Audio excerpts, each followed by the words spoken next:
Funerals compress everything. Grief, memory, unresolved tensions, all forced into a room where everyone pretends composure is natural. The air inside the chapel felt dense, saturated with that peculiar silence people perform rather than experience. I arrived early. Not out of reverence, though that's what it probably looked like. I've always preferred empty rooms. They ask less of you. The dress I wore was simple, black, unadorned, clean lines. Severe almost. Predictably, my sister arrived late. She moved with the familiar gravity of someone accustomed to being observed, heels measured, posture calibrated, sunglasses lingering half a second too long before removal. Even here. Especially here, her eyes scanned the room with quiet efficiency, cataloging faces, reactions, hierarchies. When they landed on me, something flickered briefly, recognition threaded with that old, reflexive assessment. Then the smile. "Oh my God," she said, not loudly, just loud enough. I felt the shift ripple through nearby conversations, heads tilting, attention subtly redirecting. Social environments are exquisitely sensitive to tonal disturbances. "That's what you're wearing." The question carried amusement disguised as disbelief. I glanced down at the dress, though I knew exactly what it looked like. "It's a funeral." Softly. "Yes, but..." A pause, perfectly timed. "It looks cheap." There it was, delivered with the casual confidence of someone performing honesty rather than cruelty. A familiar family specialty. A few people shifted in their seats. Someone cleared their throat. No one intervened.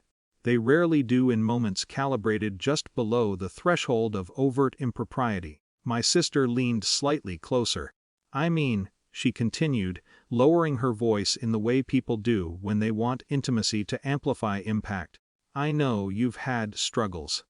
Struggles. Such a generous word. But you could have at least tried not to look like the family failure. Failure. That one landed cleanly. Efficient. Almost elegant in its precision. For a moment, I became acutely aware of my body, the tightening across my shoulders, the small instinctive contraction of breath.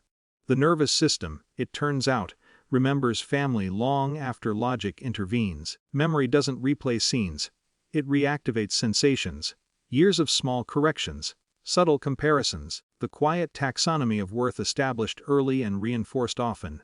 Successful, promising, difficult. Disappointing, failure. I said nothing, not because I lacked words, but because funerals impose a peculiar economy on reaction. Any response risks violating the solemn geometry of the room, transforming discomfort into spectacle. So I stood there still, composed. Which my sister predictably misinterpreted. She smiled again, satisfied, her attention already drifting toward other mourners, other audiences, other performances awaiting execution. The service unfolded with practiced dignity, measured eulogies, carefully modulated grief. Voices trembling at socially appropriate intervals. From my seat, I watched the slow choreography of mourning. My sister 2 rows ahead, head bowed at photogenic angles. The dress remained unremarkable, intentionally so. Minimalism has always been misunderstood in my family. Simplicity mistaken for lack. Restraint confused with limitation. The irony, though quietly structural, was substantial. The dress was not cheap. It was $30,000. Custom. From a brand my sister modeled for, a brand I owned. Not publicly, of course. Ownership, like power, often functions best when decoupled from performance. My sister's campaigns had been moderately successful. Her face familiar within certain circles, her confidence nourished by metrics she assumed were the only ones that mattered. Visibility, applause, recognition. She had never asked who sat behind the numbers. Few people do. After the burial, conversations loosened into that strange social recalibration funerals produce, grief slowly dissolving into logistics, travel plans, muted small talk. My sister approached me near the reception hall. "You okay?" she asked. The question carried the polished neutrality of someone performing concern rather than experiencing it. "Yes." "You didn't seem upset." I wasn't. A faint narrowing of her eyes. Because composure, when it resists expected emotional response, becomes unsettling. "Well," she said lightly, I just think presentation matters. Presentation. Always presentation. I nodded. It does. 3 days later, the termination letter was delivered, not by me, by Human Resources. Authority, when exercised through institutional channels, carries a particular emotional neutrality. No raised voices, no personal commentary. Just documentation, policy references, procedural finality. Performance metrics. Brand restructuring, contract conclusion. My sister called within the hour. Her voice was sharp, destabilized. There has to be some mistake. There isn't. You can't just. I didn't. What? That was a corporate decision? That's ridiculous. Yes, silence. Then, cautiously. Wait. Recognition travels slowly when routed through disbelief. You knew about this. Yes. You could have warned me? I did. Another silence. Dense.